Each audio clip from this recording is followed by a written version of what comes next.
Tim, you're just going to let him smack me? Don't do that. You heard him. You heard him. That's my wife.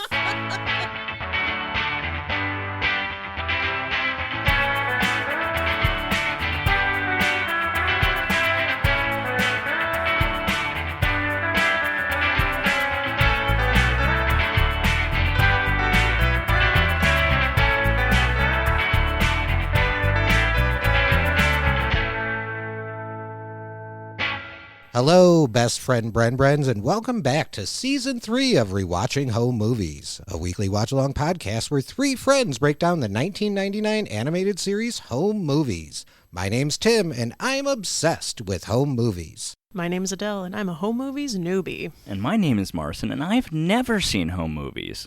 Home Movies Season 3, Episode 5, titled Four's Company. Original air date October 6, 2002 on Adult Swim. Written by Brendan Spall, Bill Broaddus, and cast. Directed by Lauren Bouchard and produced by Carl Adams. Synopsis for this episode: Brendan and Jason become jealous when Melissa's love interest interferes with production. Meanwhile, Coach McGurk tries to organize a dinner between four grown adults.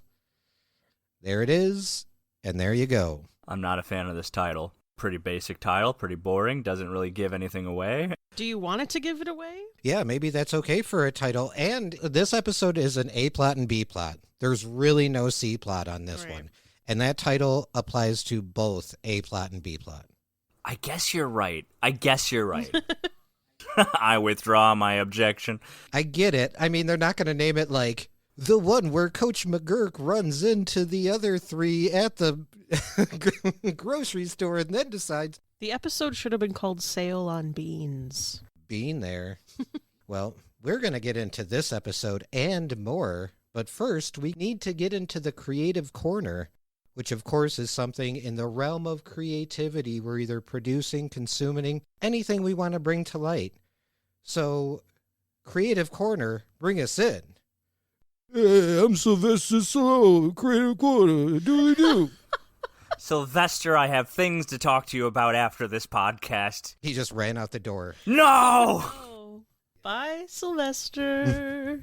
Creative corner, who would like to go first? Or shallst I? I want to go first. Adele. All right. Well, my creative corner this week is called, well, it's a movie, actually, and it's called Dinner in America. And Tim and I watched this a couple weeks ago. It's an indie film that came out, I believe, in like 2022. And it's about this girl. She is on the spectrum, and she is like obsessed with this punk rock band. And then there's this dude. He doesn't really have life figured out, and he is in the punk band, right? And then they fall in love. It takes place in the Midwest. It just hits real close to home. And it's like a romance, but it's not like a typical romance, I'd say. Tim enjoyed it. Tim liked it. I would say it's a very Midwest core movie. Mm-hmm. When she started it off with dinner, I was like, did you watch Dinner with Andre? No. I have not seen it, but I have literally just written it down. It's on my list now. It's very, very good. You might have heard the song that's in it.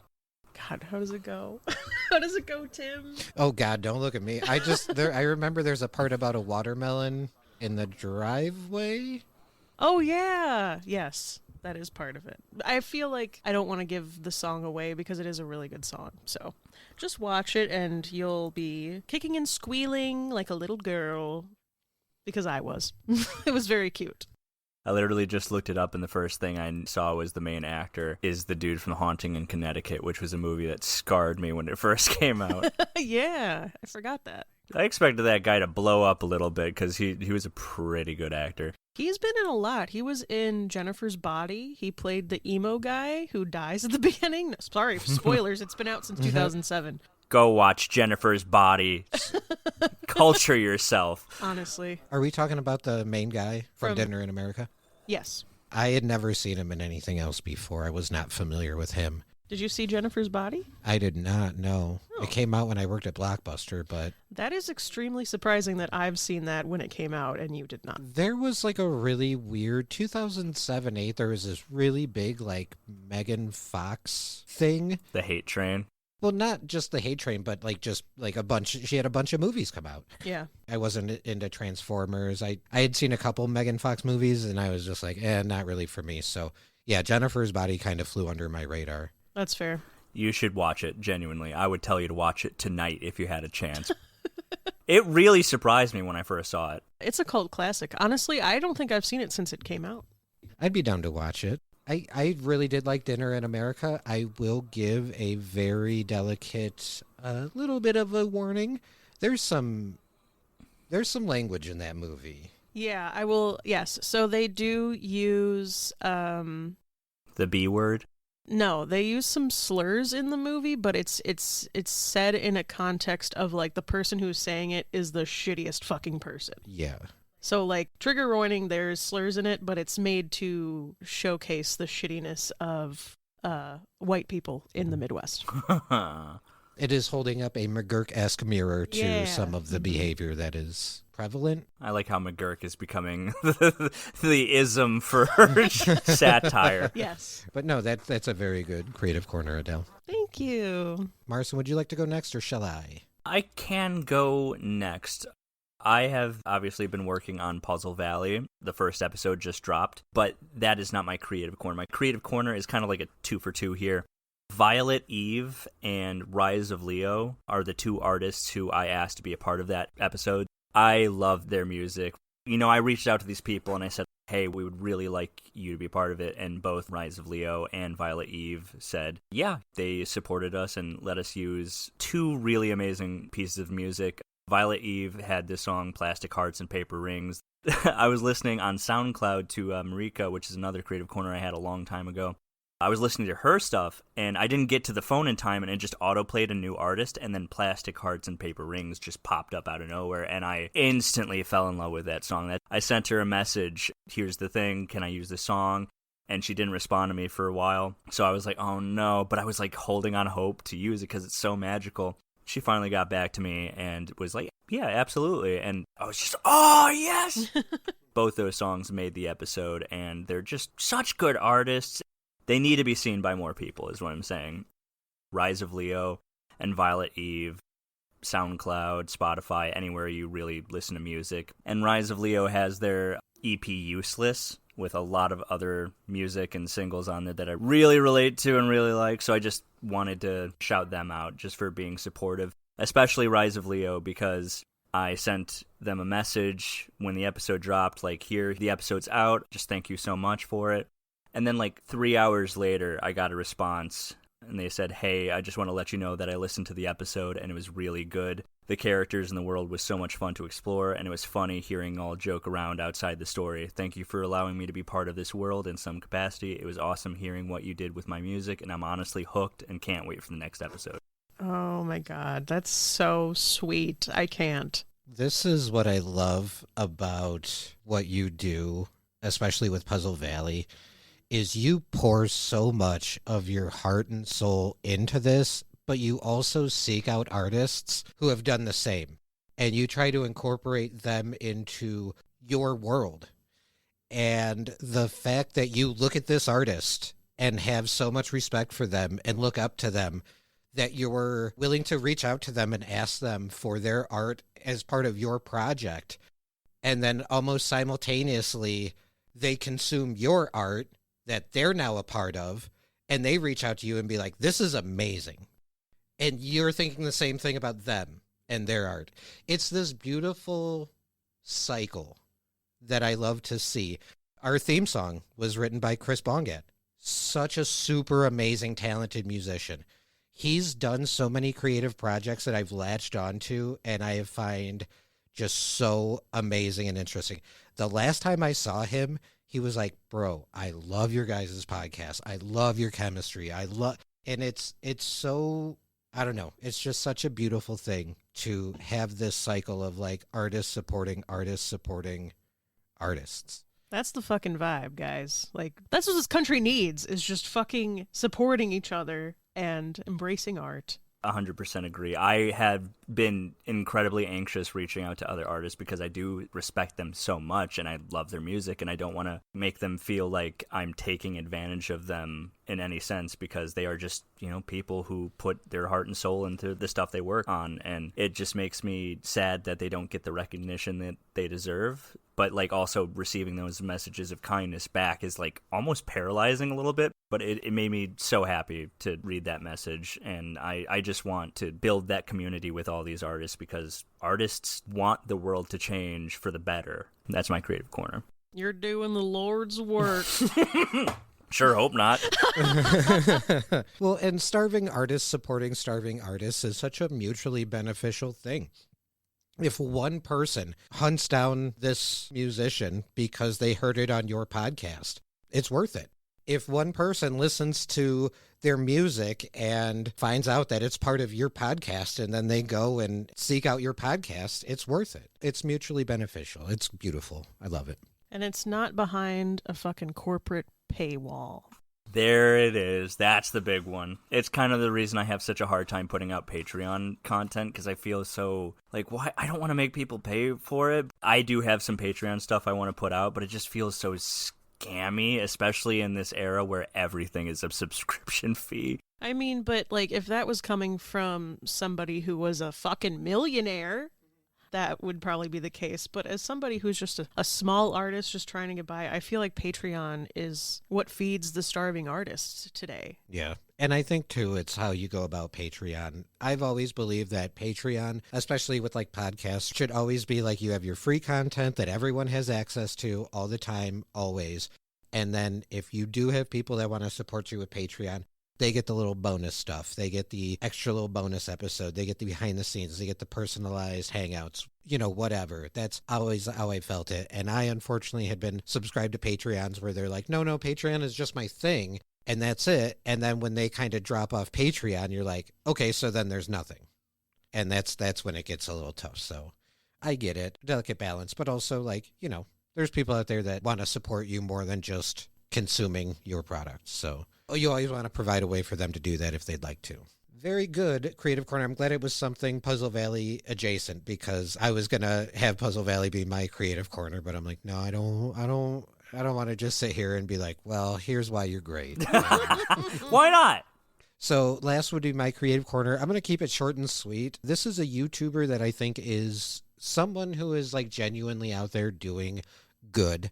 It's a YouTuber by the name of CoffeeZilla. I'm not sure, Marcin, if you're familiar. Oh, yes, I am. Oh, absolutely, I am. Oh, yeah. Okay, so especially in today's day and age, there's a lot of scams out there, and we're talking crypto scams, NFT scams. I mean, you name them, somebody out there made a scam about it. Whether it's a meme coin or something more serious, CoffeeZilla is just a very smart dude who can look through all the bullshit when it comes to these crypto scams and just call it out exactly for what it is. And it's 9 times out of 10, it's a scam. CoffeeZilla runs his YouTube channel, doesn't have any sponsors at all, so he can keep completely fair and balanced. And goddamn, dude, speaking of Patreon, have you ever seen that dude's scroll of Patreon subscribers at the end of his videos? Oh, yeah. That's how he stays independent with his videos.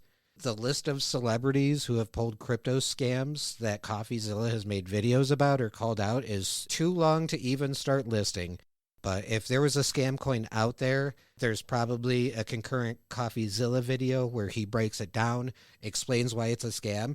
And man, more often than not, he like goes after these people. He's trying to get them into video calls and phone calls and being like, what happened? And some of these people talk to him and they're straight up and they're like, yeah, we scammed a bunch. We pulled a rug. We did this. We did that. He is someone who, without any corporate sponsorship or anyone behind the scenes guiding him, can do this completely independently and really help people be educated about scams. Because they're out there. There's so many of them. You gotta be careful. Like 100%. I watch CoffeeZilla Every time like there's an upload, I'll try to get to it. It can be really disheartening because growing up, you think that there's some sort of authority that's going to stop people from really scamming someone, but there's not. And the only thing we have to fight it is like journalistic integrity, which we are lacking these days. Yep. Yeah.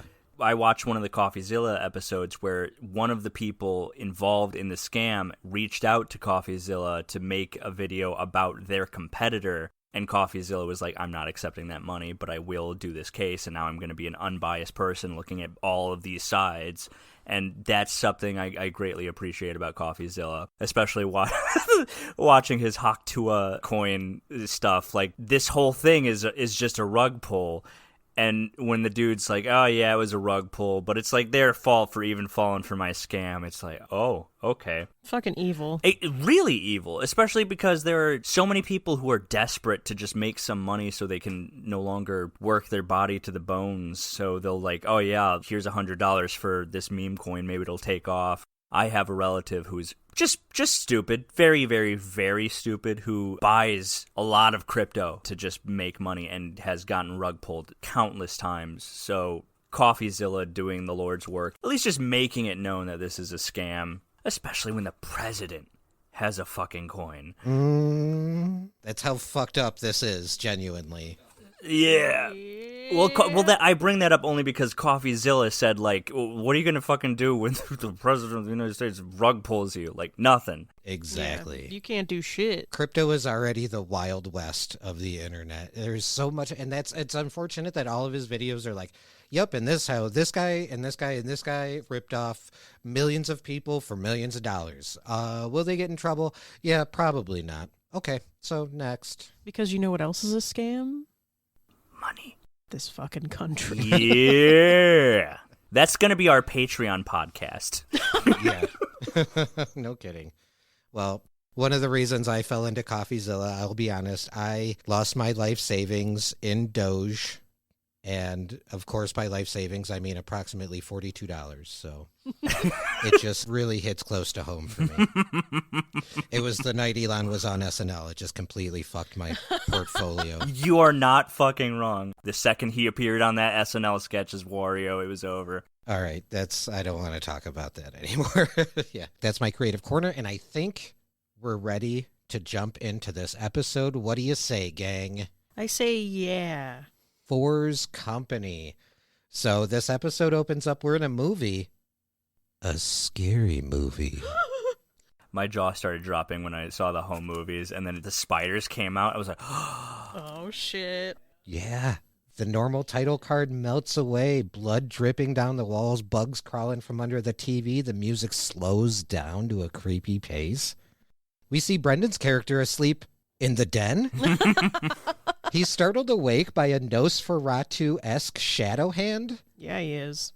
We see another shadow cross in front of him as it repeatedly asks, who's there? Nosferatu. We see his actual den, and probably like half of a second, two different statues, both of them gnomes. Did you catch it? I didn't. We're talking, I think, like 20 seconds into the freaking episode. Damn, I'm slacking. If you're on the YouTube, it's literally at the 20-second mark. Oh my god, you're right. I didn't doubt you, but you're right. There it is. And the big panda bear. Yeah, two little gnome statues in the den. Brendan's character is like, is someone there? I've got a gun. That got me. We see the shadow of a gun. He's like, well, not a gun, but a pencil. We hear a creaking of a door open, and that's when we see Melissa's character saying, hello, Prescott. Brendan calls her Stella and says that she's actually dead and he buried her himself. Stella. Stella says, I guess you haven't heard the latest dirt on me. I'm back. Then we see Jason's character, I believe his name is Wayne. He's soaking wet, covered in chains. That's when Brendan points out, no, I'm the one who attached chains to you and pushed you off my boat. Wayne points out, you're absolutely right. I am dead, and you will be too. Then shoots a fish out of his nose. Yeah, he sure did, didn't he? At one point, he's eating shrimp cocktail? At one point, we see him from the back, and there's like a little octopus on his butt. Same. I know it's a cartoon, they're not really 8-year-olds, but like the budget they had. The production. Yeah. In my notes I put, how did they do any of this? The fish out of the nose, I think that was improv. I think Jason just does that. Well, how did Melissa rip her entire face off? Right? The dripping wet noises and the worms on the head and like in the very Corpse Bride-esque. Yeah. Well, they're children, so all the effects have to be practical. Melissa, I have an idea, but you're not going to like We can only do this once. Have you ever seen Creepshow? Oh, yeah. You have? Yeah. Thank God. I have this conversation too often with Ed because we love Creepshow, but there's that one story where Ted Danson's character comes back to life and they're dripping wet and they're basically doing this. Yeah, Jack is obsessed with Creepshow. Third one sucks, but, you know. I don't think I saw that one. Don't. Okay. At this point, Jason asks Brendan's character what he'd rather do, join him for a midnight swim? And then Melissa chimes in, or would you rather be pushing up daisies in the garden with me? That's where we have Melissa doing that effect where she removes her head and it's just a skull. So we zoom into Brendan's mouth as he's screaming, and that transitions into him waking up in the den saying it was just a nightmare. But as he's saying that, the walls start to bleed, and then we see chains around his ankles. He says those two scoundrels are dead, and that's when they sneak up behind him and scare him. The movie ends with a close-up of Brendan's mouth as he's screaming, and that transitions to a close-up of Lynch's mouth as he's screaming. So that's when we pull back to reveal that this is a movie that Brendan is showing in class as part of an assignment. Mr. Lynch stops the movie while screaming and it's like, ah. Oh, yes. We see all the students in the class and they're all like completely scared, except for Melissa, who's like given two thumbs up, like, hey. There's this random character right next to Melissa I was looking for. He looks incredibly terrified. He looks like a victim of the Ring. Like the Scream painting. Almost in a ball, like shaking. Mr. Lynch pats Brendan on the head, telling him it's a smart and clever thriller with a nice twist, and that he appreciates the visual medium, but then asks Brendan what that has to do with Susan B. Anthony. And that's when it's revealed that this entire thing was supposed to be a report about Susan B. Anthony. Lynch tells him he thinks he misunderstood the assignment, and he wants a report about Susan B. Anthony by the end of the week. So Brendan clarifies that he needs to write this down and asks, what's the guy's name again? I'm pretty ashamed that I did not know who Susan B. Anthony was when they said it. Like, I knew it was famous, but the fact that I didn't know... Uh-oh. I'm about to show my ignorance. Did she have something to do with the original American flag? Welcome to American education there, bucko. I know, right? She was like a suffragette. She really pushed for like women's voting and equal rights with women. Susan bitchin' Anthony. Let's fucking go. That made me so happy. Let's fucking go. Not me Googling who designed the American flag. It was another woman. I thought it was. Also from the 1770s. Oh, shit. What? It's a myth. Why? Betsy Ross never existed. She was a ghost. Okay, first of all, me, get my shit together. I was thinking of Betsy Ross, okay? And allegedly, according to Google, who knows, that it was actually a myth that it was Betsy Ross who created the flag. It says that it was actually Frances Hopkins and... Why would they lie to me? Why would they teach us that in school? Yeah, why would they teach me that Susan B. Anthony did that? And that's why I thought that, and not that I'm dumb. Oh, you're cute and I love you. Oh, I love you too. But I remember them teaching that to us. No, now that you say that, I do remember her like being a suffragette and... Oh, no, I'm talking about Betsy Ross. Betsy Ross Yeah. doing the flag. Who knows? It's all wrong. Because women like to sew. Women are good at sewing. This whole time. And it turns out it was Francis Ford Coppola who designed the... You know, men can sew too. They asked the dude, they're like, did you sew that flag? He's like, no, it was, Who's that bitch over there? Oh, I love being alive. Better life! Better life! Better life! The next scene is Melissa being fitted for her Susan B. Anthony costume. She suggests to Brendan and Jason that they show Susan B. Anthony as a hero. And Brendan is like, nah. Wow. Okay. Jason even says, that's stupid. You know what I noticed about this scene? Not to change the subject about what they're saying, but there's a wig on the table, and I just assumed Melissa was just like doing her hair in all of these movies, but they have like wigs for her instead.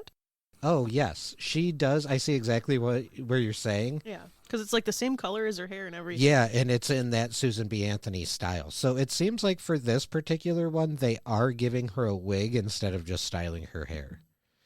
Because as we see in the scene at the end, she does shake off the wig at one point. Not to jump ahead in the story, but there is a part where Melissa is a pillow with another wig, a different wig. Correct. And that is a more accurate to what Melissa's hair looks like type of wig. And I think there's a reason behind it, maybe, and we will get there when we get there. Okay. Are we there yet? Yes, we just got there. So Jason, says that's stupid. He continues to say that maybe they should have Susan B. Anthony come back from the dead. Melissa says that's stupid. But Jason continues saying, and she starts eating people? The rich? Yes. And Brendan's like, keep talking. And I'm like, keep talking. Especially about that rich part. Yeah. That's when we get a surprise pan over when Melissa is asking if Octavio could be in this scene. Excuse me, Tim. I'm sorry to interrupt you. His name's October. That's very childish. We'll get to that part too. That part cracks me up. Yeah, we cut to this mysterious fourth person in the basement, Octavio, who is Melissa's current love interest. Brendan pushes back and says, no, this is more of a three-person scene. They don't really need an extra. Melissa points out that Brendan claimed that he would use Octavio, and Brendan says, yeah, just not now. I should have brought this up at the beginning. What I love about this scene is how Brendan and Jason look. They look like two seamstresses. Brendan's got like the little tiny little circle glasses. Jason's got a freaking pincushion on his wrist. They both have tape measures around their necks. So they're both in like full-on seamstress mode, and I'm kind of here for it. I also noticed because they don't have ears that Brendan just has the pencil in his hair instead of behind an ear. Oh, that's a good catch. That's funny. Yeah. That's hilarious. It's at this point Melissa says she's got to go. She's got a gun? I said. Not yet. That's when Melissa points out she's got to go. Brendan points out that they aren't done yet, and Melissa says she knows, but Octavio is going to walk her home. Jason immediately asks Melissa what's wrong with her mouth, and Melissa points out that she's smiling. Jason and Brendan are both like, oh, that's gross. Wow. Because they're not used to it. I'm guessing that's the joke. I was going to say, yeah, it doesn't seem to be very common around them. I like to think that it's the opposite of you need to smile more. I was just thinking that. I was trying to form it in some sort of joke that would flow better, but it wasn't happening in my brain. Jason's like, you should smile less. I was going to think of a joke, but I was too busy being like, I can't believe Susan B. Anthony designed the first flag. So wild. Oh. So that's when Octavio walks over and tells Melissa that she was magnifique. Melissa thanks him and says that she's glad someone appreciates her. Octavio says au revoir and turns to leave and has Melissa on his shoulder. And Melissa also says au revoir. So after they leave, Jason and Brendan are immediately like, what does Melissa see in him? And even begin to make fun of his accent, being like, you were magnifique. You were oink, oink, oink. Zoo pals. At one point, Brendan points out that he knows Octavio's only been in school for a couple of weeks. And Jason, like, already knows where this is going. He's like, but? And Brendan says, but I hate him. And I don't trust him. I like this part. Jason is repeatedly like, Brendan, who at the age of 8 wears a mock turtleneck? What's a mock turtleneck? So that would be just the turtleneck part. So it's like the turtleneck that goes up around the neck, and then literally just cloth that hangs down in the front and back. Oh, that's called it's like called a dickie, I think. No idea. I actually have heard it as mock turtleneck. I'm gonna look this shit up. Sorry. Do it. Dickie. Betsy Ross all over again.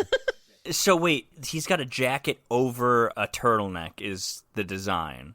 That's the insinuation that Jason is making, yes. I thought it was like one of those like cowboys wear where they have like the bandana. I thought it was like a bandana he had tied around the back of his neck. I didn't think that it was a turtleneck. I looked it up and they are called Dickies. I definitely see how you can. I'm looking at 2 minutes and 53 seconds on the episode where he is holding Melissa and telling her that she was magnifique. Magnifique. And I do 100% see what you're saying, Marcin, that it looks more like a bandana, like a Western type bandana coming down. Like it's going over his shirt instead of inside of his shirt. But I think Jason is right that it is a mock turtleneck with some kind of jacket or long sleeve shirt on top of it. But I can definitely see the illusion of it being like a Western type handkerchief. They're just hating on him because he's romantic. They're just hating on him because he's a liar. Well, they don't know that yet. That's true. Well, the next scene, we're at the grocery store. I love everything in the grocery store. I was having such a ball in the grocery store here. There was a couple times where it would show a wall full of products, and every product was 99 cents. And I was like, oh, fuck, I wish to. We were at the store the other day, a can. Cans should be cents. They shouldn't be more than $1, in my opinion. A can of corn for $3, dude. Mm-hmm. For a can of motherfucking corn. Suck my dick. We've got Paula with Josie in one cart, and then Brendan has one of those, like, little kid carts. And inside Brendan's cart, we see dog food, a dog toy, and what looks to be like a water gun, like a super soaker type water gun. Tim and I were just talking about those little kid carts the other day. They used to be everywhere. Where it was just like a little mini cart at the grocery store. Bring those back. Those were cute. No, we hate children in this country now. Yeah. My thing that I really like is just looking at all the products in everybody's cart because they're all like different and you can tell like the type of person they are when you're looking at it. Oh, shit. I didn't even look at that. McGurk's had like 3 cases of beer. That makes sense. It's the same, too, when coming up a little bit when Brendan runs into Melissa. Brendan's cart's like dog toys and a water gun. Melissa's is like flowers and like cute little girly looking stuff. Like, yeah, it's very reflective of the person who's pushing the cart. I didn't even catch that. I'm slacking today. Paula says that they don't have a dog, and Brendan points out, not yet. I really like this bit. Paula asked Brendan how long they had the hamster, and Brendan's like, oh, old Joe? 2 weeks. Then she said, what about the guinea pig? And Brendan says, yes, regular Joe. Brendan says, like, 4 weeks? Paula corrects him as like, actually 3 days. She then asks about the fish, and Brendan replies, oh, Cup of Joe? That killed me. He said, there was some kind of 48-hour... And Paula says he was dead before we got home. That's because he doesn't know his own strength. Exactly. Damn, I don't know what that means, and I don't want to know. Yeah. You know how fish come in that clear plastic bag sometimes? Like in Finding Nemo. Or he's like, oh, little fishy, squishy, squishy. Oh, no. This is going to be a hot take, but like I don't think children should have pets. I really don't. I feel that. They're not responsible enough. No, absolutely not. If you can't take care of yourself, you can't take care of a pet. That's why I don't have a pet. I had a turtle when I was a kid, and it hurts me every day because like I did not take care of that turtle, and it haunts me. I agree wholeheartedly. And honestly, that turtle was not your fault because you're not the one who bought the turtle. That's true. It was the clown. You didn't sign off on this. After the line of questioning about all the pets, Paula asks if he sees where she's going with this. And Brendan reiterates, yes, I am out of pets. So Paula again tells him no, to put all the dog stuff back and to pick out a cereal. So as Brendan walks away, Paula gets bumped, and we pull back to reveal it's Eric. He makes a silly joke about how they should exchange information because they got into an accident. Huh? Huh? Huh? Huh? Such a dad joke. I love Eric's dad jokes. When Eric showed up, I was like, Eric's back! I wrote that down. I was so excited to see him. We need more Eric. This scene escalates like that multiple times because I'm like, yes, Paula and Eric, I love that dynamic. I love that they ran into each other. Paula asks how Melissa is doing, and Eric confesses that Paula probably sees Melissa more than he does. Oof. Then he's like, so how's Melissa doing? Paula says Melissa's doing good, and then after a beat says, got a little boyfriend. And Eric tells Paula, congratulations. So she clarifies, no, Melissa has a little boyfriend. Eric points out, yes, Octavio. He seems like a nice kid. And Paula says, nice enough. Bad judge of character. Bad judge of character. This was the part I was worried about, because when Paula mentioned, like, Melissa having a boyfriend, I was like, how is Eric going to respond to this? I was worried it was going to be like the stereotypical dad response of like, what? Boyfriend? I got to shoot him now. No, he knows. He knows about it. So that just tells me that him and Melissa have a good relationship. She tells him about what's going on in her life. He's a good dad. I just want to point out in Paula's card, she has super diapers. For Josie? Let's hope. The conversation kind of dwindles down, and Eric starts pointing out the number of cans of beans in Paula's cart. Judgy. He cracks a joke how he probably will not be stopping by her house tonight. Because of all the farts. Gross. Who does that? Not me regularly. Well, Paula tries to exit the conversation and begins to walk away when someone else hits her cart. That's when we pull back to reveal that it's Mr. Lynch. Was this the part I look over and Marson's both hands are just in the air? I love Mr. Lynch. I love when he gets... And you never see him with, like, Paula and Eric all the time. Like, he's usually, like, upset with McGurk around. But then he sees Melissa and Eric, and he's like, oh, hello, guys. I'm an adult. Have we seen Eric and Mr. Lynch together before? I don't think so. Because I feel like they're kind of, like, cut from the same cloth as far as, like, good dudes. Yeah, I think Eric and Mr. Lynch would actually be great friends, to be honest. Absolutely. Yeah, very similar vibe. Yeah. Eric again makes the joke that Lynch and Paula should exchange information, and Mr. Lynch laughs. He enjoys it. See? They're meant to be. This is when we cut to Brendan with his little kid shopping cart, and he accidentally bumps into someone, and it's Melissa. I love this little exchange because I relate to stealing your dad jokes all the time. I used to do it all the time when I was a kid because I thought my dad was hilarious. Your dad is hilarious, first of all. He is. Do you have one that you remember?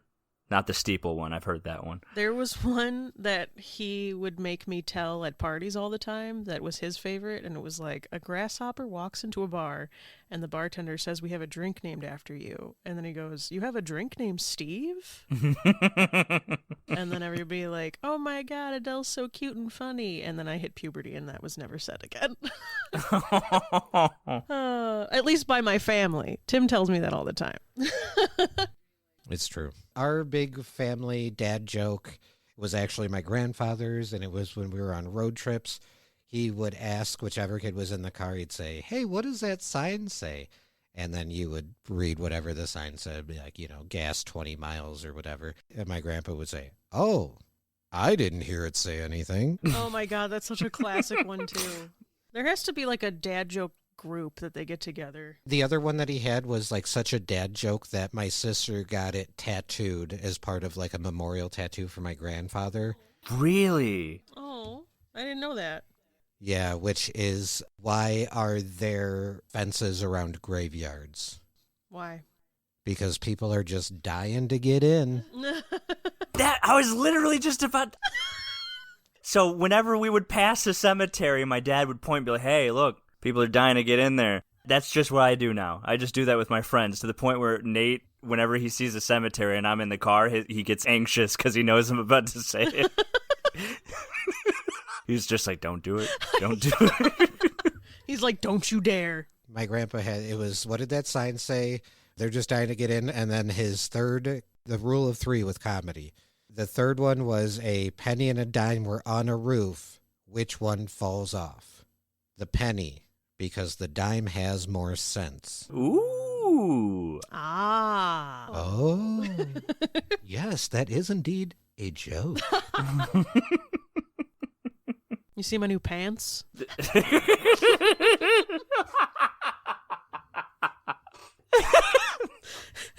I hate that one made me laugh. I missed it. I don't know what happened. I told a dad joke. Oh. I said, do you want to see my new pants? And then I went, Ah. That's another one my dad likes. Gotcha. Brendan bumps into Melissa. Melissa asks if they should exchange information, and Brendan just doesn't get it. Melissa apologizes and says it's a silly joke her dad makes. We cut back to Lynch, Paula, and Eric as Mr. Lynch is commenting on the number of beans in Paula's cart. They're judging her beans. Well, Paula's over it because she tells Lynch any joke that you're thinking has already been made by Eric. And Lynch asks if he made a hill of beans joke. And Paula says, bean there. And that's when Mr. Lynch says if she eats all these beans, he's afraid that she will amount to a hill of beans. And Lynch and Eric both laugh. Paula was just done the entire time. Dude, Paula was done with Eric. And then enter Lynch. So now she's double done with Eric and Lynch and tries to leave again. And who does she run into? I love the way that McGurk enters this scene so much. Hey, it's you people! That's how I'm going to come into parties from now on. He has no interest in remembering any of their names. I love it too because it's like, hey, it's you people. And then points out, apparently we all shop. Which is such a commentary on, like, a lot of times with animations, you've got these four characters that traditionally one or two of them might interact with another one in one way, shape, or form. So now we have to create this scenario in which these four adults would organically run into each other. And the one obvious answer is, okay, well, they're all grocery shopping. And so for McGurk to just call it out for what it is, like, apparently we all shop, and so we are here now. Everything in McGurk's cart. Obviously, he has black whole brew. He's got a sack o' taters. I think that's milk or something, but he also has flowers in there. McGurk? Yeah. Interesting. Don't know why. But he's got some flowers, and there's a sign on it, but you cannot read it. I want to zoom in, but I cannot read anything that's on that. Well, at this point, for like the fifth time, Paula tries to leave. Coach McGurk asks what she's going to do with all those beans. Paula, a little agitated, said she's going to eat them. Then McGurk asks Paula if she's going to Beantown, and that gets a big laugh out of Eric and Lynch. So we cut back to Brendan and Melissa. Melissa is telling Brendan it's official. Octavio is going to be her boyfriend. They're no longer standing. They're just sitting on the ground. They're kids. Kids sit on the ground all the time. I sit on the ground all the time. Just not in the grocery store. I was going to say, if I saw you sitting down at the grocery store, I'd be like, what happened? Are you okay? Do you need help? Did you fall and can't get up? Brendan goes on to say that he does not trust Octavio, and Melissa starts defending him, and at one point calls him Octi. And Brendan immediately clocks that and starts questioning Melissa. I like this. At one point, Brendan says, I just don't want to see me get hurt. And Melissa said, do you mean me? And Brendan repeats, I just want to see you get hurt. Oh, Brendan. Here's the thing I wanted to bring up about this, because, like, Brendan doesn't like that Melissa is dating this guy because it's getting in the way of the movies, right? Mm-hmm. How do you feel about that? You think that's a little immature? Well, I mean, Melissa was equally upset when they weren't making movies because they were on their diet. And And? Melissa was giving Lonnie a lot of shit in season 1, episode 5, Yoko. Oh, yeah. Because Brendan tried to bring her in, and Melissa's like, you need to learn your lines, Yoko. My exact point. I was like, Melissa, you of all people. She's in love. She's in love with a seemingly French boy. Au revoir. You probably don't even know what that means.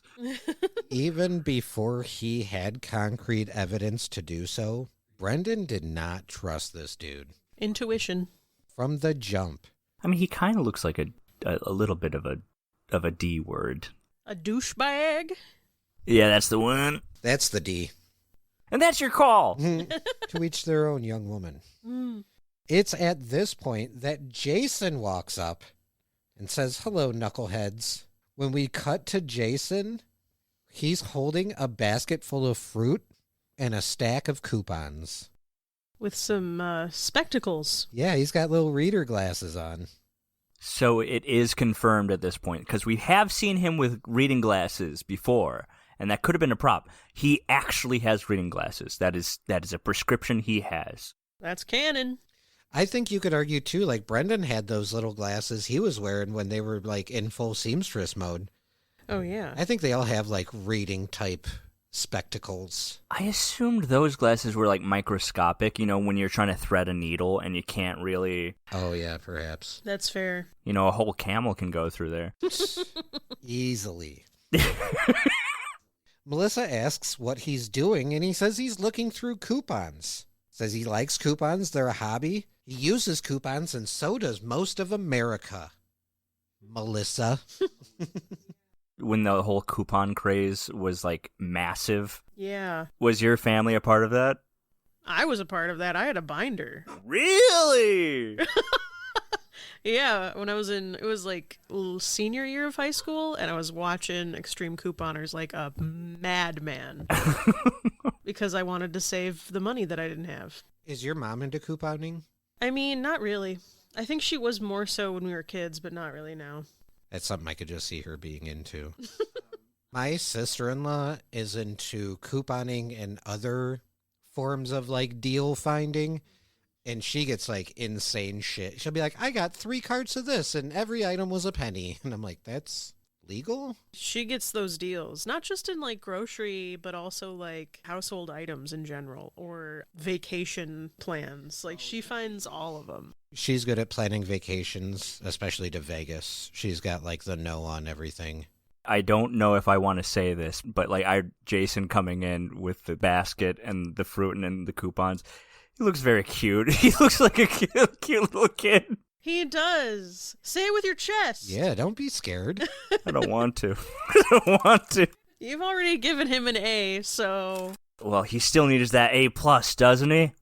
We'll get there. Dance, Jason, dance for me. Well, we cut back to a very bored Paula listening to McGurk and Lynch talk about eggs. McGurk says he used to get the jumbo, but now he gets extra large. Because they're easier to throw. Lynch points out with the jumbo eggs, you only need 2 instead of 3, and that's when Eric says he does the one-size-fits-all egg, but he would like to see those jumbo hens. What's that mean?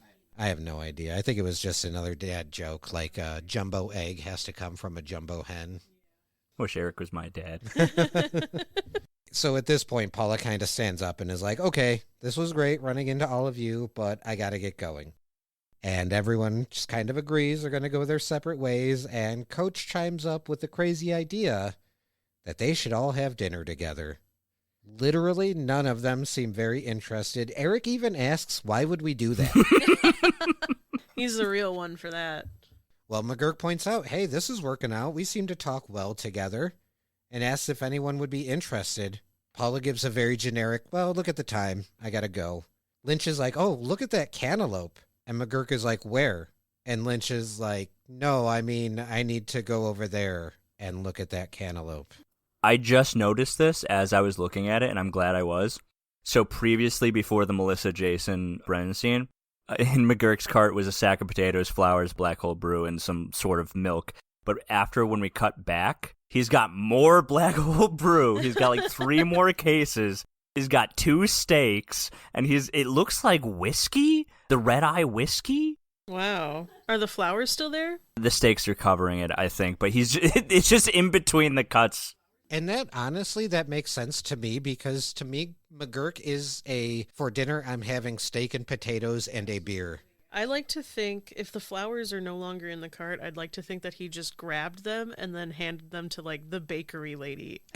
And tried to, like, hit her up for it without paying for them.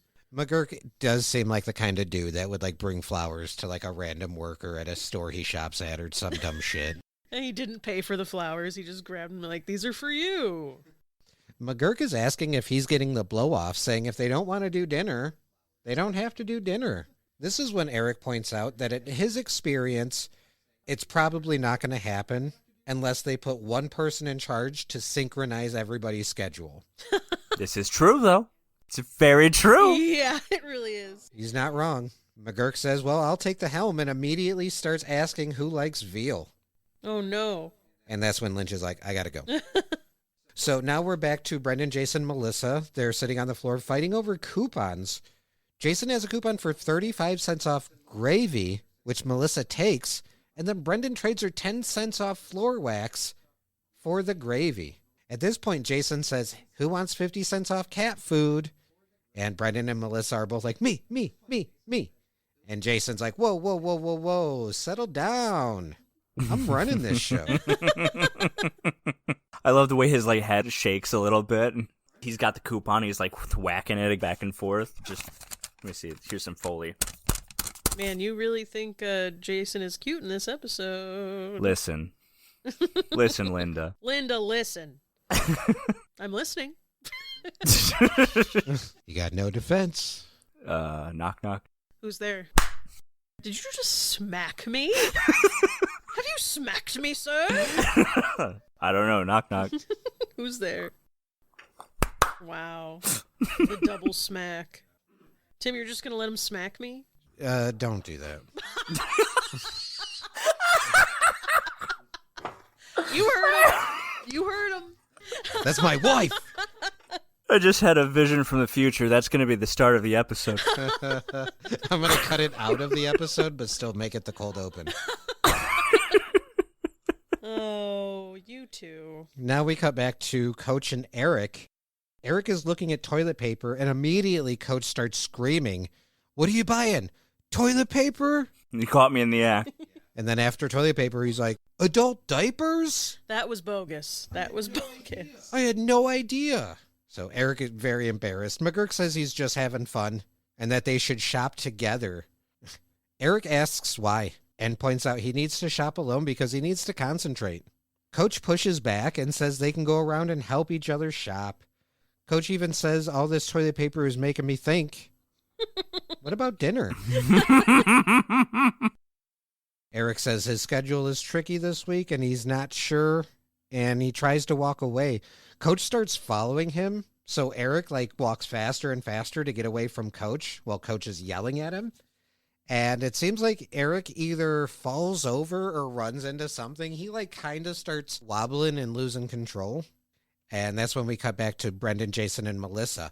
We hear a crash and see a can roll by in front of them, so I'm assuming that was Eric, whatever just happened to him.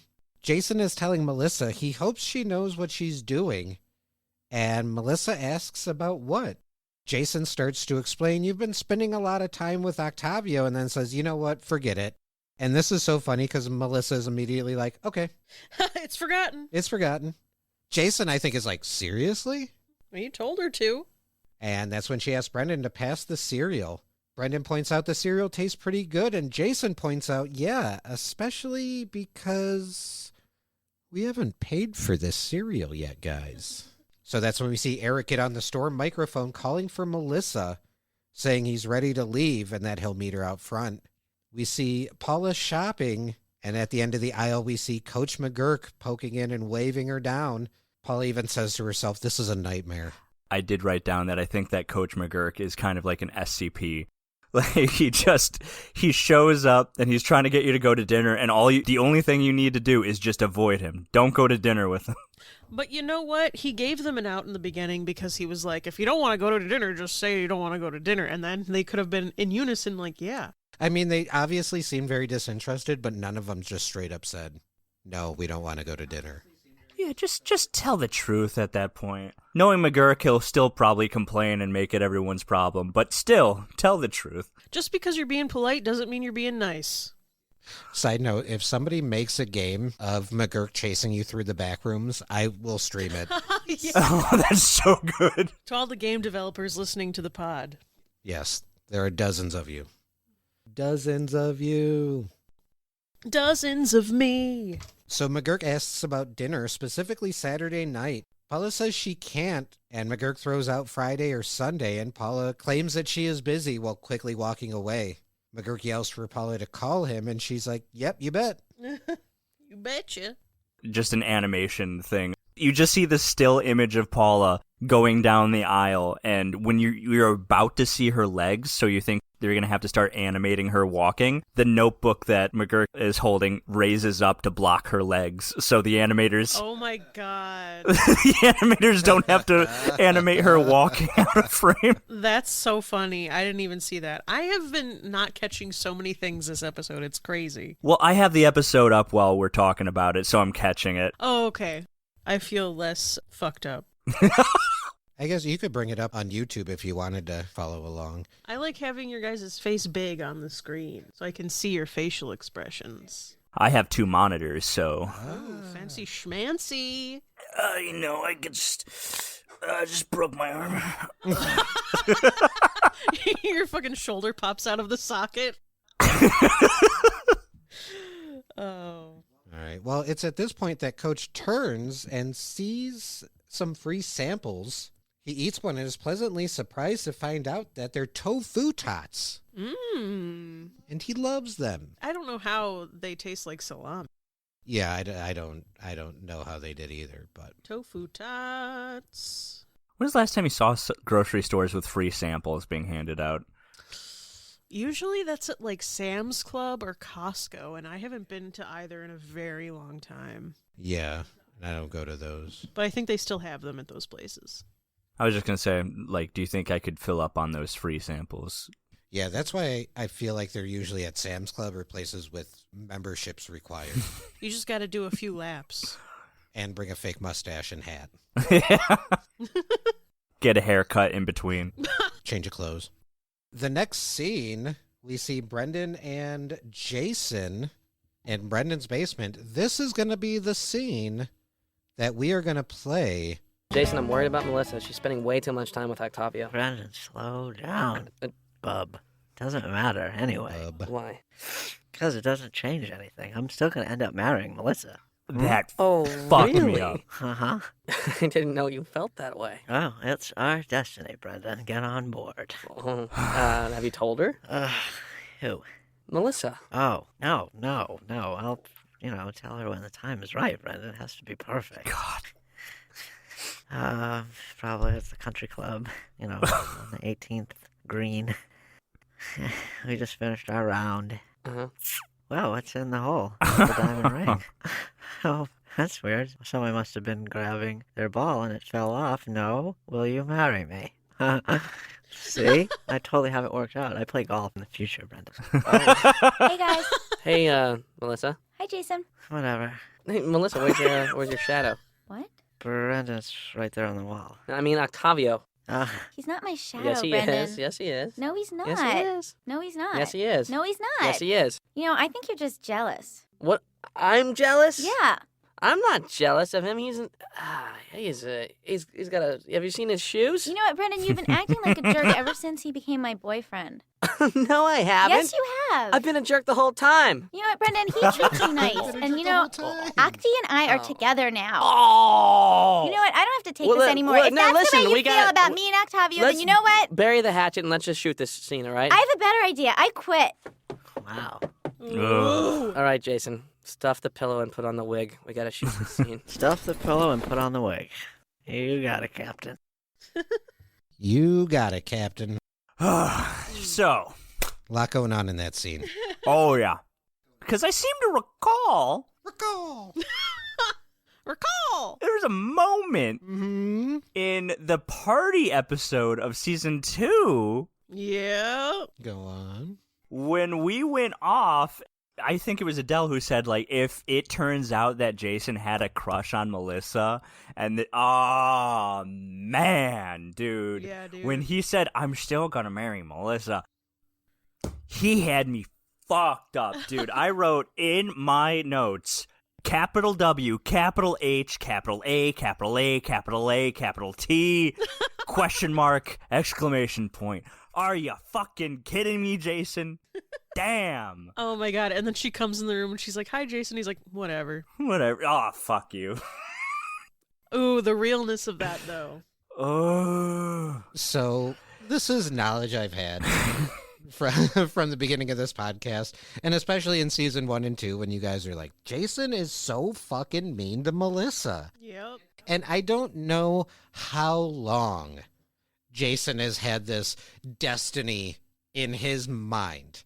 We don't know if this was from the beginning or if this is something, because it seems like, especially in the recent season, that they have been becoming closer as friends. Because if you remember, like in the beginning, I was like, Jason and Melissa aren't friends. They're just friends with Brendan, but that's it. Yeah, Brendan was the common denominator for both of them, to the point where if Brendan wasn't there, they didn't even want to like go to the movie together, for example. Who's going to sit between us? Yeah. Did he like her then? Because I feel like if he did, then he would have gone to the movies with her.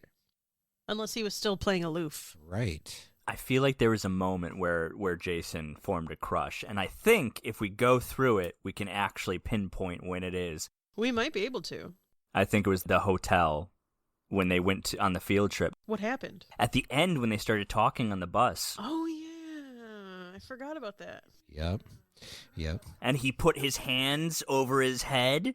Oh, shit, dude. And they were doing the, oh, you should have seen your face. You were all like, it's like, yeah, you were like, Damn, I think that you might have a very good point there. I think that might have been the beginning, because also let's think only a couple episodes ago when they're detectives, Mulligan and Winooski. Breaking up is hard to do. Melissa's character is arresting Brendan's character, and Jason's like, I'm going to marry that woman one day. Oh, yeah. Mm-hmm. Right after she gets a divorce. Interesting. Jason, you got to treat your lady better than that. He's a kid. There's grown-ass adults who have that mentality, and I'd like to hope that once Jason gets older, he breaks that. But right now, he's 7 or 8 years old. Do you give that same excuse to Fenton? Then why do you give it to Jason? Because Jason's funny. Just say it. When I heard those words come out of his mouth, like, I'm still gonna marry Melissa, Brendan. I wanted to just, why you little? Like, you son of a bitch. I am interested to see how this plot point develops, if it does, throughout the show.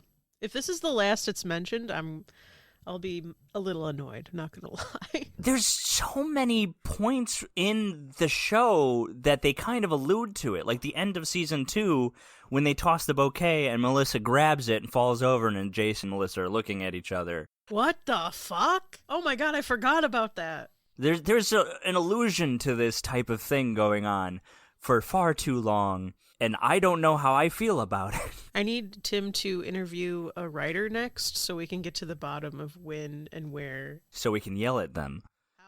How deep the lore goes to this. With the exception of, like, kind of the improv from the cast, the majority of the episodes are written by Bill Broaddus and Brendan Small. That would be dope. I would also like to talk to one of the writers. You should talk to Brendan.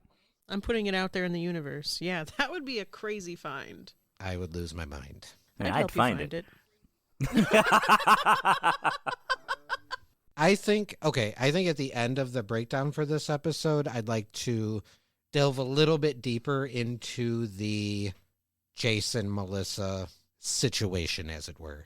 But right now, I just want to point out, when we did watch this episode, yeah, Marson had a lot of very audible reactions to this scene. Oh, yeah. It was mostly, what? What? What?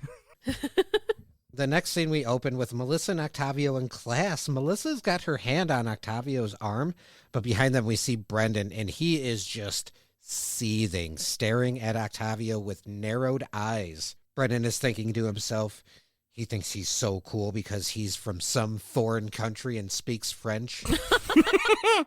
Brendan calls him a jerk and tells himself he's going to start calling him October behind his back. That's when we hear Lynch say, pencils down.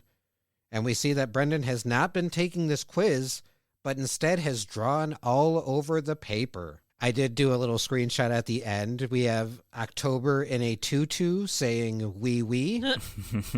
In the bottom right, we have a buff Brendan, and he's like holding Octavio up. And then off to one side, we have Octavio picking his nose with a stain on the front of his pants with an arrow pointing to it saying pee. Lynch tells everyone to pass their tests forward, and we see Brendan say, "Uh-oh," and give a very audible gulp. Well, we have a little wipe transition, and we see Mr. Lynch asking Brendan how he can lose the test paper between his desk and Mr. Lynch's desk. We see Brendan give a quick shrug, and that's when we notice that he has the entire test paper stuffed into his mouth. Lynch tells him that it's irresponsible behavior, better stop, and Brendan gives him a nod with the paper still in his mouth. That's when McGurk walks in to ask Lynch if he has a minute, or if he's busy teaching. Lynch dismisses Brendan, who runs off with the paper still in mouth. McGurk tells Lynch he has it narrowed down to 16 possible dates for dinner. Lynch claims he doesn't have time, and McGurk takes his calendar, and Lynch is trying to stop him, and that's when McGurk notices it's a cat calendar. Lynch even says, "I like cats, so sue me," and McGurk says, "I think I can," over having this kitten calendar. So this is when we cut to Brendan walking down the hall, test still in his mouth, and he overhears Melissa telling Octavio that she will see him later. Octavio says, "Au revoir, mon ami," and Melissa responds, "Au revoir, mon you." After Melissa walks away, we hear a student say, "Octavio likes Melissa, Octavio likes Melissa." Who is this random girl? Right? Out of nowhere. They could have had Shannon say it. They could have had Fenton say it. They could have had... I think it had to be a girl student because it seems like they might have a little something going on the side. Because she smacked his bum. Yeah. That's when Octavio, without the accent, tells the girl to shut up. Ooh. When the female student says, "You like her," Octavio pushes back and says, "No, I'm just using her so I can make movies with Brendan Small." I'm shocked that Brendan didn't feel good about that a little bit. Like, he disregarded that whole point. He's like, no, he's lying to my friend, which good on him. But I'm surprised that 8-year-old him didn't go, "Oh, he all this to get to me." And they'll see me. A winner. As selfish and self-centered as Brendan has been in the past, you're right. His friendship with Melissa is so much more important to him that he is letting his ego kind of sit this one out and be like, no. Even though he wants, the real bread and butter here, he's being shitty to my friend, and that's not fucking cool. So this mysterious girl even asks Octavio, "What about us?" Octavio says, "Who cares? You're a silly, stupid girl." You're a bastard. Yeah, slaps him. He says, "You got a lot of guts doing that. You got something else for me?" She proceeds to slap him over and over again. I think at one point even being like, "Knock, knock. Who's there?" Yeah, that's why I did that earlier. Quick background catch. I believe we saw this poster once in the nurse's office. It said, "Don't be a quack, don't do smack." Yes. And we also had a poster with a cigarette butt named Hacky, with a poster saying, Hacky the butt says, "Stay away from cigs, kids. Trust me." It looks like he's hacking up. Yeah, he's like a coughing cigarette butt. He's hacking, slacking, is hacking. Hey, Butcher Pete. So, as Octavio is leaving, he asks for one more for the road, and that's when she gives him a little booty slap. Damn. And that's when he leaves, and Brendan saw the entire thing go down. Poor Melissa. I'm okay. Maybe I'll wait before I say this, because it's not until later in the episode. I thought you were going to... I'll wait to say this and then, wait a second. Okay, and... Okay, and... All right, I'll say it. Here I go. Well, the next scene, we have Brendan and Coach at the soccer game. We have Melissa and Octavio kind of sitting off to the side holding hands. Coach asked Brendan the last time he put him in a game, and Brendan said, "I was just in a game last month." So Coach is on a cell phone. That's when we hear Eric say he's back. Coach tells him that he was on hold for 20 minutes. Coach is trying to pin down a date for dinner and asks Eric how his Wednesdays are. He suggests a couple places to eat like Frank's and Ralph's. Eric says he's never heard of these restaurants. And Coach says, "Oh, you want to go to a restaurant? Okay, change of plans. Got to call Ralph and cancel." He then tells Eric he's going to call him back. He puts Melissa and Octavio in the game, and that's when Brendan asks Coach what he thinks of Octavio. And Coach calls him an ass. Brendan goes on to explain that he knows something about Octavio that Melissa doesn't. And if she finds out, it's going to hurt her feelings. But if Brendan tells her, then she's not going to believe him because she's going to think that he's just being jealous. He has gone about this the right way because he knows that if he says it, it's going to be accused of him being jealous. However, what would he be jealous of? Their relationship? Because I don't think he has a crush on Melissa. I guess he could be jealous of the amount of time they spend together. Yeah, and that it's interfering with her doing his movies. Which is fair, I suppose, to a point, but also like, hey, Melissa, believe me, please. Please believe me. Just believe. A little bit, please. Also, I'm surprised you didn't bring up what Eric's bit was to the Wednesday comment. Oh, yeah. He's like, how are your Wednesdays? And he's like, same as always, they come after Tuesday. Classic dad joke. Classic Eric. Well, Coach goes on to tell Brendan he knows guys like Octavio, lady killers, then explains that he's like Octavio, basically that he fakes accents to try to pick up girls. I love it. He's like, and Brendan, what can you do about it? Nothing. So you should just fake an accent. He can. He did it in last week's episode. Well, Coach goes on to tell Brendan if he wants Melissa back, he's got to start with Octavio, sit him down, find out what his game is, and then let the rest run its course. Brendan says thank you, and I love it. We see a quick shot of Walter and Perry dancing together, going by Coach and Brendan. This scene also, Octavio takes his shirt off at one point, and he's like fucking ripped. Like, and to put his shirt down for a puddle, I always hated that shit. I hated that idea. That always pissed me off. How dare you expect me to put my coat down on a puddle? Just lift her up and put her on the other side of it. Yeah, exactly. You're muscular enough for it. Right? Well, now we're at Small Studios. Brendan is reading a book about Susan B. Anthony, and that's when Octavio says bonjour and scares Brendan. Brendan tells Octavio he's glad he's here and that he's on to his little game. Brendan points out that he doesn't want to be Melissa's boyfriend, and he's just using her to get to his movies. Octavio goes on to explain he is the best actor he's ever seen in his life. Brendan asks, what makes you think that? I don't know why he's doing this whole long con through Melissa when Brendan will literally let anyone be in his movie. Right. He had Ken Adelberg Jr. in his movie as a... Yeah, why toy with Melissa's heart? If Octavio would have been straightforward with Brendan and was like, yo, I want to be an actor. I heard you make good movies. Let me at least do a small part and see what you think. Brendan probably would have been like, yeah, of course. Also, just a little catch animation-wise, when he's reading the book of Susan B. Anthony, in the text, it's just someone had smashed all the keyboards all at once. Yeah. It looks like JKL : over and over and over again. I didn't know if the book actually said that or if that's what, like, Brendan was seeing while he was reading it. Oh, is he dyslexic? Maybe. Oh. Maybe that's why he has problems in school. That'd be a headcanon. Yeah, it could be. Brendan asked October, what makes you think you're such a great actor? And that's when October drops the accent.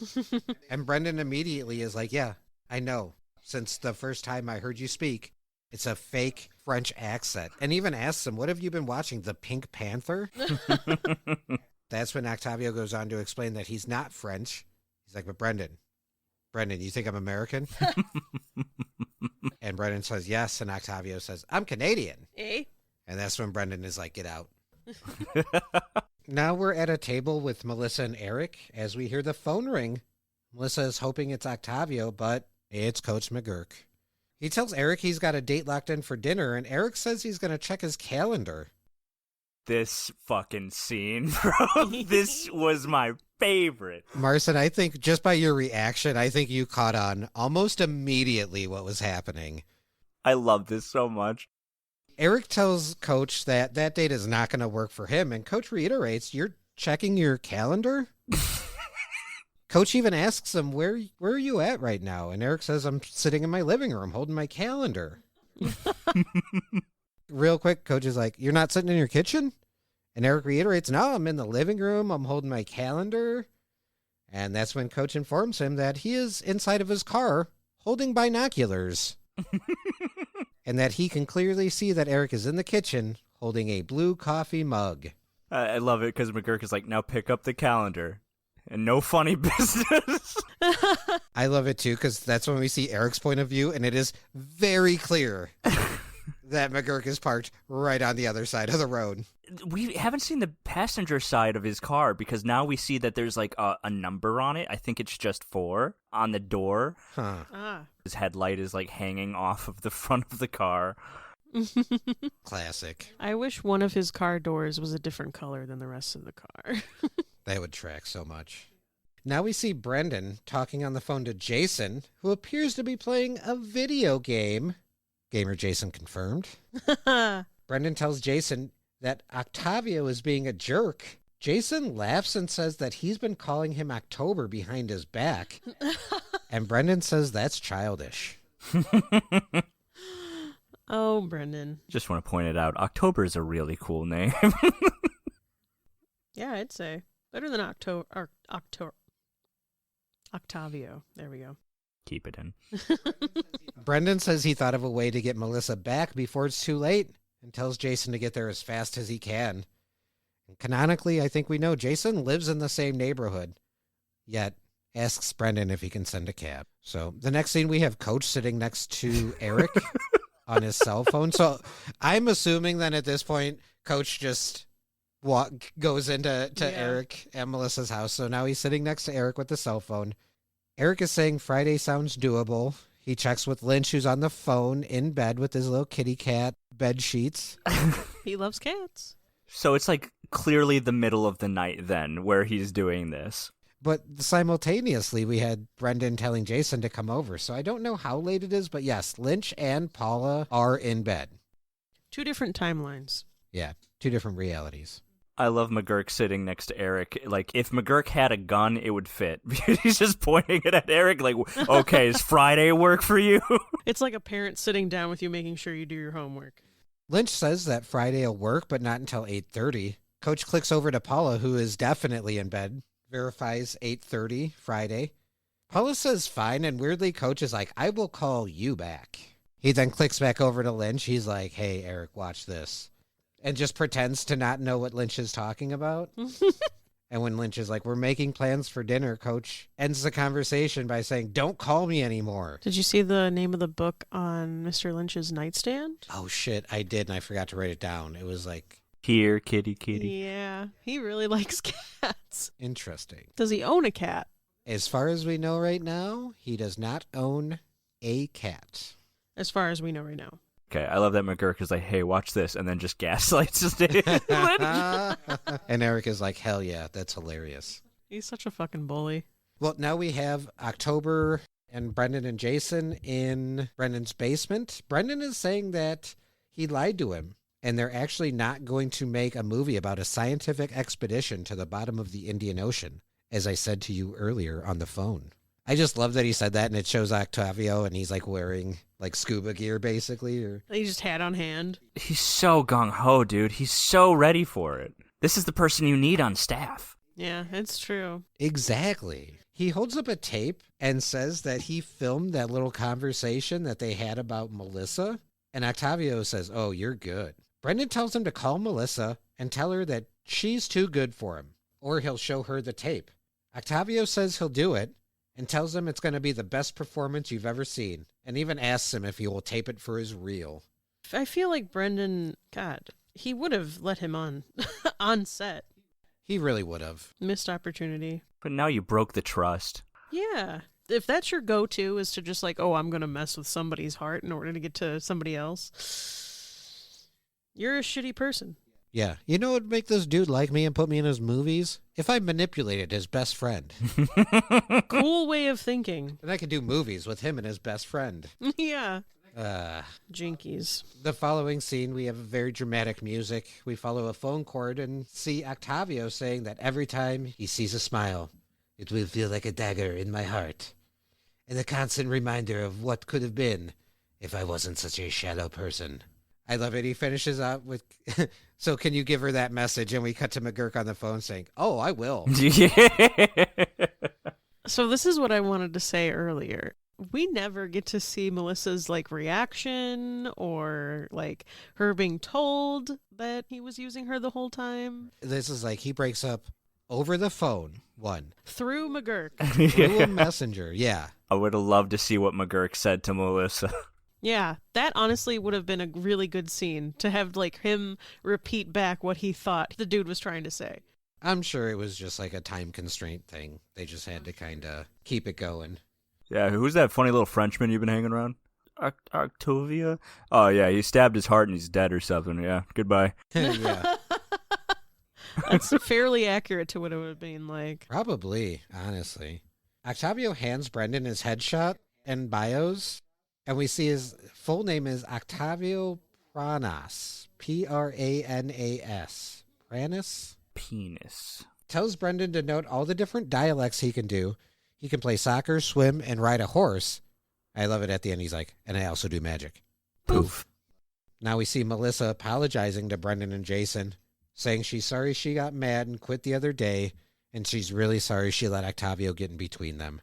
Brendan stumbles over an apology and says that he's sorry if they didn't do things. Melissa accepts the apology and then turns her attention to Jason. She looks so excited when she says it, too. You say what it is, but she's holding her hands when she's like, hey, Jason. She turns to Jason and informs him that Brendan told her that he wants to marry her. I like how she like playfully like walks her fingers up his leg. I don't know. I feel like Jason is not playing this game correctly. I mean, she's not like, Jason, what the fuck? Right. Or she could have just like kept it to herself and not brought it up if she thought it was awkward. She had a very playful smile when she brought it up. Jason. Unfortunately, because he's a child, he immediately gets defensive, claims, I never said that. Brendan's like, yep, you said that. You said it's your destiny. And Jason gets even more defensive and tells Melissa, I don't want to marry you. Oh my God, no. Melissa brushes it off and says, all right, well, let's get to work. Her and Brendan walk away. Brendan starts explaining his idea and this says, wait, what do you think, Melissa?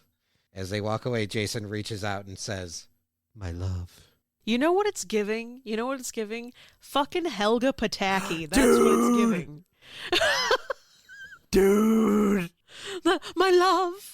Jason has a locket of Melissa's face. Dude, I want to go into Jason's closet and see the fucking, like, statue. The shrine he's built to Melissa. The shrine out of chewed up gum. Dude, let's watch Hey Arnold. That's the next podcast. That's the next season, Hey Arnold. Hell yeah. Yeah. Oh my. I really like that scene of Brendan where he's like, my ideas. And he's like, wait a second. What do you think? You have any ideas? I don't know why. It's so small, but I really like that detail. I really like that. This episode kind of low-key shows how Brennan is kind of growing in his own way because, one, he put Melissa's feelings above his own ego, and he's now asking the opinions of his cast. He's learning. Which before, that was not the fucking case. He just wanted to do everything his way. Yep, he's growing. He's growing and learning. As we all are. As we all should. Mm-hmm. And some of us are. We are for sure. Guys, we're doing it. We're doing it. Better life. Better life. Well, now we're in the movie. We see an old man played by Brendan telling Susan B. Anthony that women will never get the right to vote. Melissa, as Susan B. Anthony, says, that's fine. I guess I'll just have the settle for the right to bear arms. Guns. Get 'em. That's when she shakes the wig off before the man quickly changes his mind and says, all right, you can vote. That's how it works, baby. That's how it works. Yeah, take note. Just gotta get some Nerf guns. Yes, Nerf guns. Yes, Nerf guns. In Minecraft. It's Nerf or nothing. That's when Jason's character pops up and says, good job, Susan. And that's when the old man asks, are you Susan B. Anthony? Melissa says, that's me. The old man asks, what does the B stand for? And that's when she shoots around him and says, the B stands for bitchin'. Susan Bitchin' Anthony. I got so hyped when it's bitchin'. Hell yeah. It's the same feeling I get when I watch School of Rock and I get to that part. It's like, kick some ass! And if you want to be the teacher's pet, Baby, you better forget it.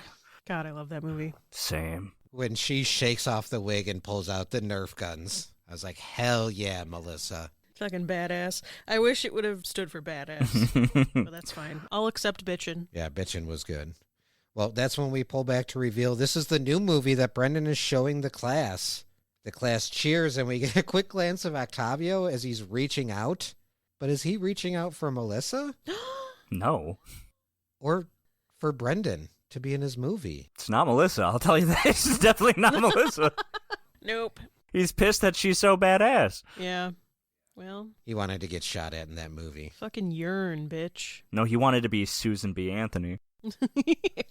He's also a magician. Poof. Sucks to suck. All right. Well, the final scene, we have Eric approaching Coach McGurk at a restaurant. Eric apologizes for being late and asks where Lynch and Paula are. I love it. Coach is like, they canceled. And Eric's like, that's why Paula offered to babysit. I feel McGurk's pain. I feel it, dude. Do you know how hard it is to get people together? Like, when he was sitting out in his car with binoculars, I was like, I've been there before. I've been like, give me your fucking schedule. What are you doing? Do you want to go or not? That's fine. You just got to let me know. Hold up the calendar and no fucking funny business. Coach goes on to say that they don't need him and that they should order more wine. Eric asks Coach if he's eaten here before, and Coach says, yeah, I just ate, and now I'm finished. Eric tells Coach that he needed this, and Coach toasts Eric for showing up. Eric says, you know who they shouldn't toast to is Paula and Lynch, but they should drink to them. That's when Eric goes on to say he enjoys the wine. Although he cannot pronounce it, he can consume it. Coach asks Eric if he's going to order, and Eric says he ordered while Coach is in the bathroom. And that's when Coach says, all right, well, I'm going to take off. Wow. He even tells Eric he's going to leave him with the check. That was all this was about. It wasn't about friendship.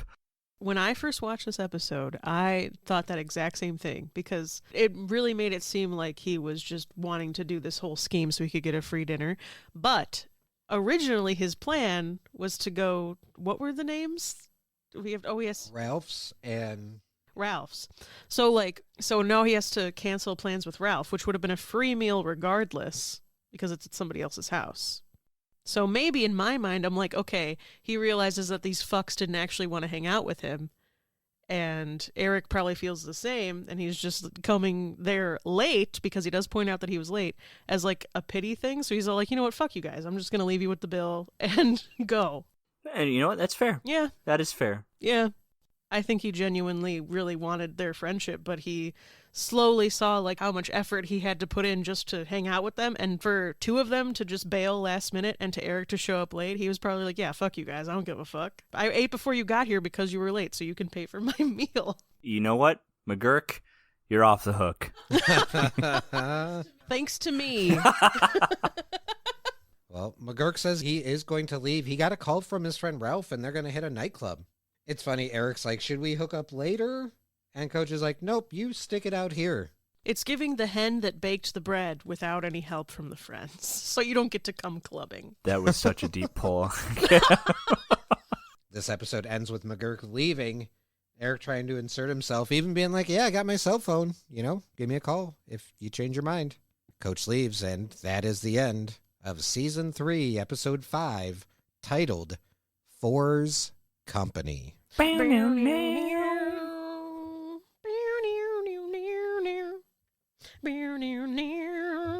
was a good episode. Very good episode. And it flowed so well, it felt like it went by so fast. That's the thing that's so funny about these episodes is they flow so much faster, and I feel like I can get the breakdowns done so much faster.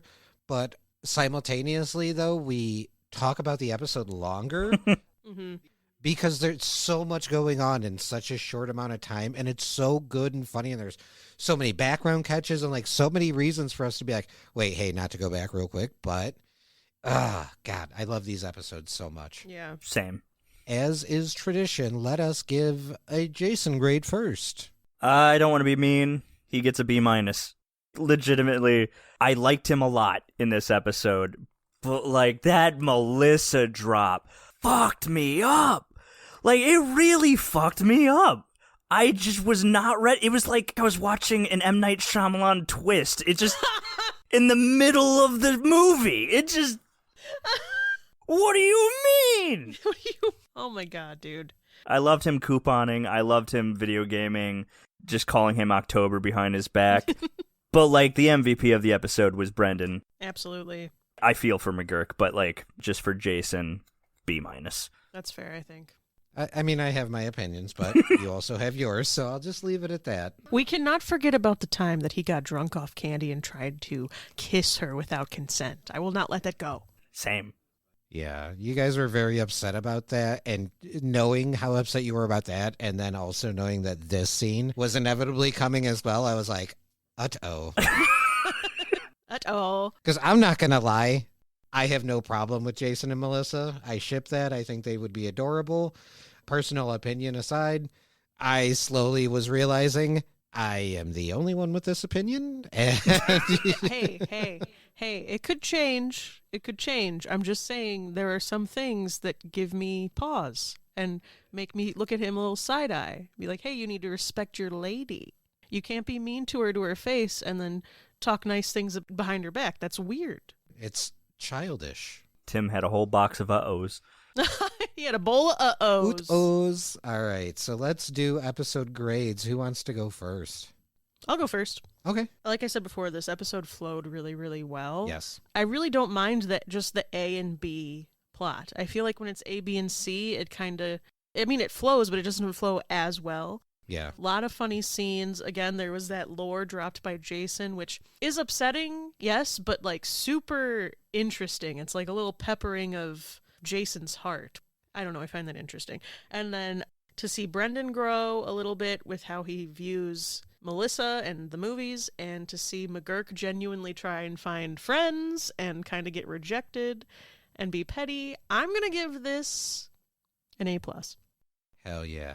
To piggyback off of that, this episode had me laughing the entire time. I really just loved every, I guess, story beat. Normally there's some parts where I'm just like, I don't care about this thing, or it's so fucking cringy that I want to throw my headphones across the room. Right.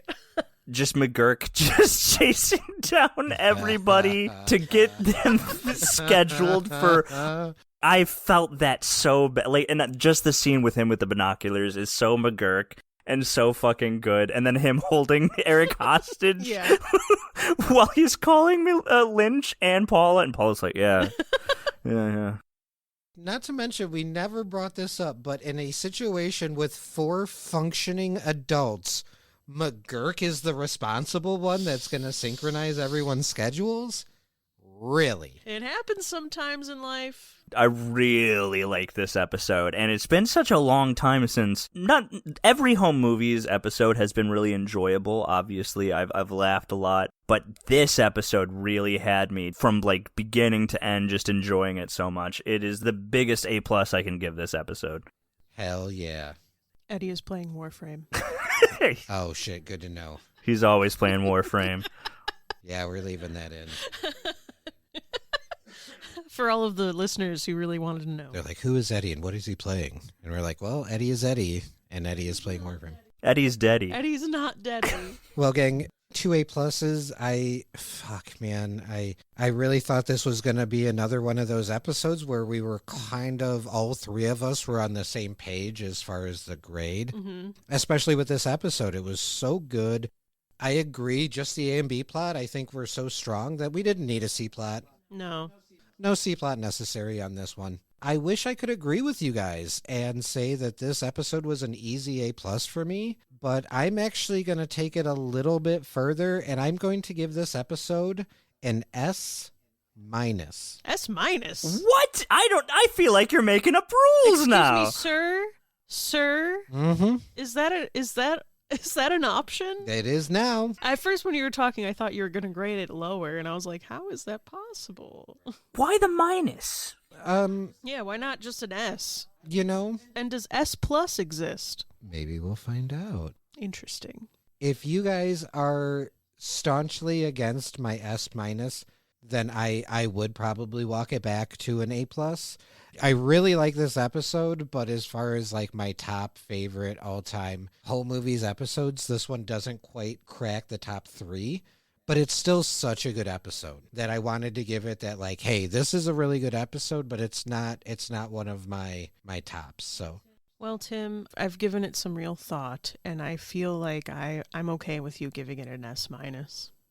I'll allow it. As long as I get to give Jason an F, then.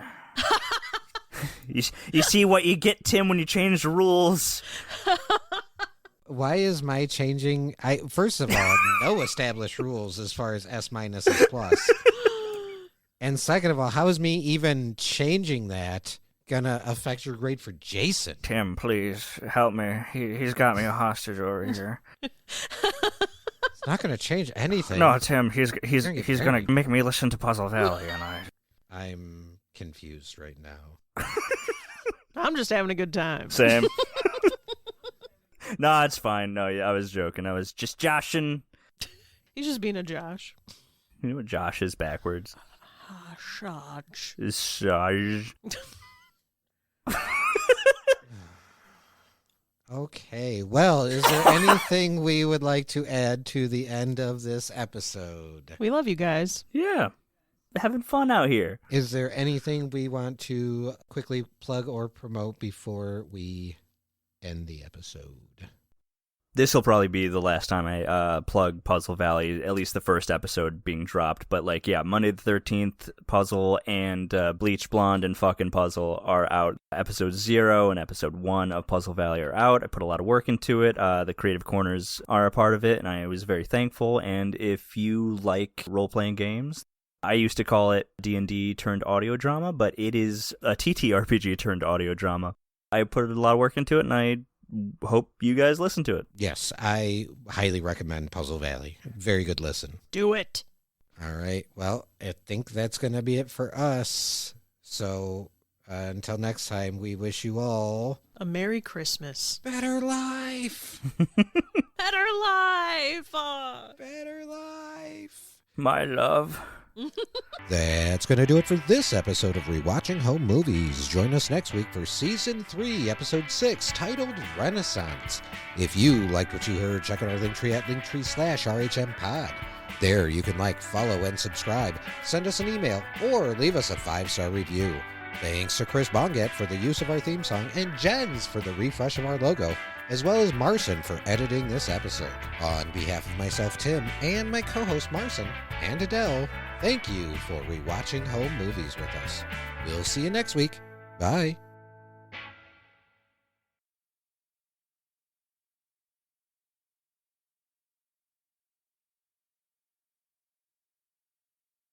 And then afterwards, all right, same time next week, guys.